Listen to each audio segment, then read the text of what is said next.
ଆଉ ଗୋଟେ ଜାଗାରେ ଆସିକି ପହଞ୍ଚିଲୁ ଏବେ। ଏଇଟା ଥାନପତି ମାଙ୍କ ମନ୍ଦିର, ଯେଉଁଠି ପ୍ରସିଦ୍ଧ, ଯେଉଁଠି ମାନସିକ କରାଯାଏ, ମାନସିକ ବହୁତ ପୂରଣ କରାଯାଇଥାଏ। ଏଠି ମାନସିକ ପୂରଣ ବି ହୁଏ। ଆପଣ ଏଇ ଜାଗାକୁ ଆସନ୍ତୁ ଥରେ ଭିଜିଟ୍ କରିବା ପାଇଁ। ମୁଁ ଆପଣଙ୍କୁ ନନାଙ୍କ ପାଖରୁ ବାଇଟ୍ ନେଇକି ଆପଣଙ୍କୁ ଜଣାଉଛି କିପରି କ'ଣ ସେଠି ଏଠି ଭୋଗ ଲାଗେ, କ'ଣ କରେ। ଥାନପତି ମାଙ୍କ ମନ୍ଦିର, ଏଟା ଫ୍ରଣ୍ଟ ଗେଟ୍। ଏଟା ଫ୍ରଣ୍ଟ ଗେଟ୍ରେ ଗୋଟେ ହ୍ୱାଇଟ୍ ଘୋଡ଼ା ଅଛି ଆଉ ଗୋଟେ ବ୍ଲାକ୍ ଘୋଡ଼ା ଅଛି। ଦେଖନ୍ତୁ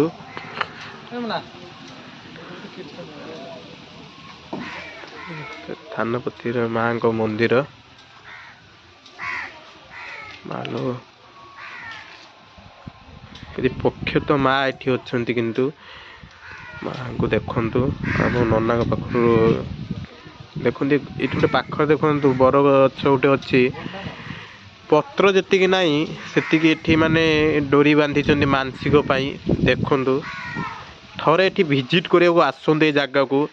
ଆପଣ ଆସିଲେ ଏଠି କ'ଣ ହେଉଛି କ'ଣ ନାହିଁ ଆପଣ ରିଏଲ୍ ଭାବରେ ଜାଣିପାରିବେ। ଦେଖନ୍ତୁ ଆପଣ,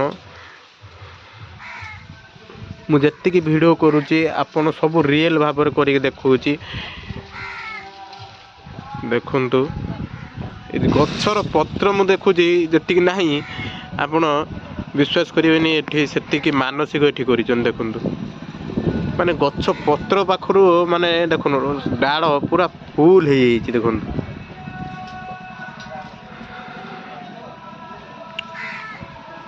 ଦେଖନ୍ତୁ ଚୁଡ଼ି, ଶଙ୍ଖା, ସିନ୍ଦୁର କିପରି ବନ୍ଧା ହେଇଛି।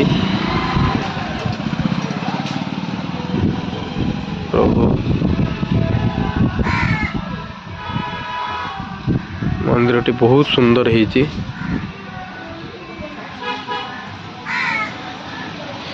କେମିତି ହେଇଛି ମନ୍ଦିର? କେମିତି ହେଇଛି?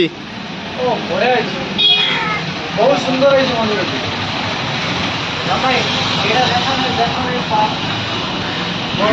ଏଟା ବର ଫଳ। ଏଇଠି ଦେଖା ପଡିବ। ଆପଣମାନେ କିଏ ତ ଖାଇନଥିବେ, ଆପଣମାନେ ତ କିଏ ଖାଇନଥିବେ। ଦେଖନ୍ତୁ ଏ ବର ଫଳ ଖାଆନ୍ତି। ମନ୍ଦିରଟେ ଦେଖନ୍ତୁ ବହୁତ ସୁନ୍ଦର ହେଇଛି, ବହୁତ ସୁନ୍ଦର। ମାଲୋ ମାଙ୍କ ପାଖରେ ମୁଁ ଏ ଆଖପାଖ ନନା ତ ଏଠି ନାହାନ୍ତି। ଏ ମାଙ୍କ ପାଖରେ ମୁଁ ଆଖପାଖ ଏଇ ଯେଉଁ ଦୋକାନ ଅଛି ଦେଖେଇବି। ଏ ଦୋକାନରେ ଶୁଣିବାକୁ ପାଇଲି ଏ ମାଙ୍କ ପାଖରେ ସବୁଦିନ ଆଇଁଷ ଭୋଗ ଲାଗେ। ଏଟା ଏ ମାଙ୍କ ମନ୍ଦିର ହେଲା ଥାନପତି ମାଙ୍କ ମନ୍ଦିର। ଏଠି ଏଇ ଜାଗାରେ ସବୁଦିନ ଆଇଁଷ ଭୋଗ ଲାଗେ। ମାଙ୍କ ପାଖରେ ଆଇଁଷ ଭୋଗ ଲାଗେ। ମୁଁ କିଛି ଲୋକଙ୍କ ପାଖରୁ ବି ଆପଣଙ୍କୁ ଶୁଣେଇବି ଏଠି ସତ କଥା କି ମିଛ କଥା। ଆପଣ ମୋ କଥା ବିଶ୍ୱାସ କରିବେ କି ନାହିଁ ମୁଁ ଆପଣଙ୍କୁ ଲୋକଙ୍କ ପାଖରୁ କିଛି କଥା ନେଇକି ଆପଣଙ୍କୁ ଦେଖେଇବି। ପାଖରେ ଦେଖନ୍ତୁ ଛୋଟ ଛୋଟ ଦୋକାନ ବି ସବୁ ଅଛି।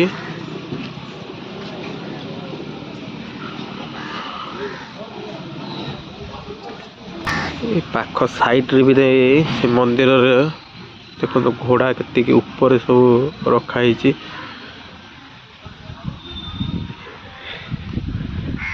এইটা ବୋଧେ ଆମେ ଭାବୁଛୁ ରୋଷେଇ ଘରଟା, ବୋଧେ ରୋଷେଇ ଶାଳ। ଏଇଟା କ'ଣ? ଏଇ ଜାଗାଟା କ'ଣ? ଏଇଟା ଏଇ ସବୁ ଆସବାବପତ୍ର ରଖା ହେଇଛି ନା। ଏଠି ବସିକି ଖାଇବା, ଏଠି ଯାତ୍ରୀମାନେ ବିଶ୍ରାମ ନେବେ ନା। এইটা ହିଁ ଦେଖନ୍ତୁ ରୋଷେଇ ଶାଳ। ଦେଖନ୍ତୁ ମାଙ୍କ ମନ୍ଦିରରେ ରୋଷେଇ ଶାଳ ଦେଖନ୍ତୁ।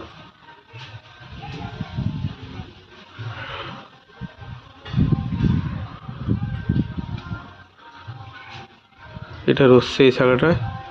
କାମ ବି ଆହୁରି ଚାଲିଛି, ଗଭର୍ଣ୍ଣମେଣ୍ଟ ତରଫରୁ କାମ ବି ଏଠି ଚାଲିଛି। କାମ ବି ହେଉଛି ଏଠି। ଏଠି ଥରେ ଆସନ୍ତୁ, ଭିଜିଟ୍ କରନ୍ତୁ।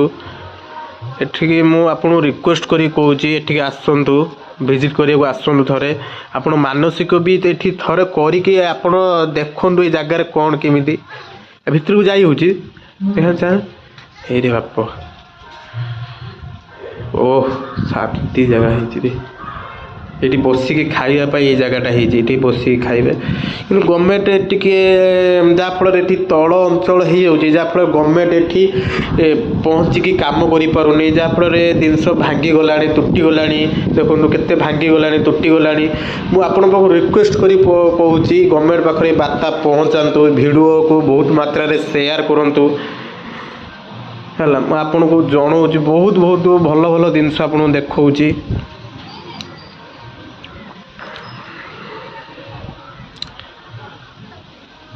এটা ତାଙ୍କ ଖାଇସାରିଲା ପରେ ହାତ ଧୋଇବା ପାଇଁ ଏଠି ତାଙ୍କ ଇଏଟା ନା, ଏଠି ଖାଇସାରିଲା ପରେ ଏଠି ହାତ ଧୋଇବା ପାଇଁ ଏ ଜାଗାଟା ତାଙ୍କର କରିଛନ୍ତି। ଏଠି ଏଇଟା ତାଙ୍କ ପଛ ପାଖଟା।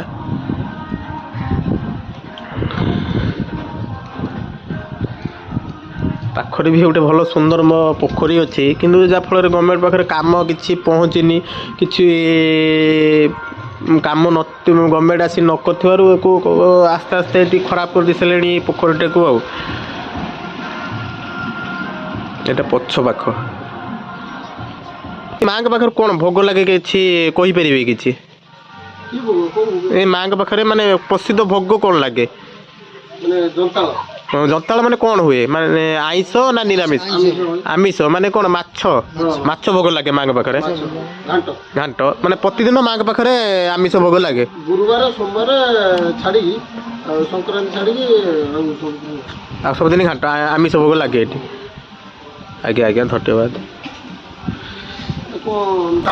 ଭାଇ କହୁଛନ୍ତି ମାନେ ଅନ୍ୟ ଟାଇମ୍ରେ ବି ସେଠି ଏଠି ସାଧା ହେଇପାରୁଛି, ସାଧା ହେଇପାରୁଛି।